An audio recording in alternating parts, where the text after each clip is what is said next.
बीडच्या गुन्हेगारीचा पॅटर्न संपवा अशी मागणी आमदार संदीप क्षीरसागर यांनी सभागृहात केली आहे।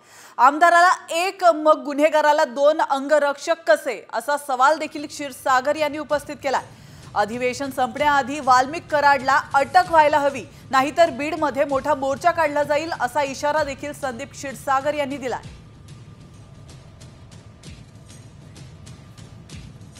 आमच्या बीड जिल्ह्यामध्ये एक भयानक गोष्ट अध्यक्ष महोदय झाली। संतोष देशमुख नावाचा एक सरपंच दिवसा ढवळ्या त्याचा खून करण्यात आला। अध्यक्ष महोदय, तिथं जे गुन्हेगार सापडले त्यांचे जर कॉल रेकॉर्ड आणि वाल्मिक कराडचे कॉल रेकॉर्ड जर सापडले अध्यक्ष महोदय, सीडीआर जर सापडले तर पूर्णपणे जो काही खून झाला अध्यक्ष महोदय तो आपल्या समोर येईल। माझी विनंती आहे मुख्यमंत्री साहेबांना की आपण चॅलेंज म्हणून आमचा बीड जिल्हा घ्या आणि हा जो गुन्हेगारीचा पॅटर्न आमच्या जिल्ह्यामध्ये वाढत आहे अध्यक्ष महोदय ह्याच्यावरती आळा काढा।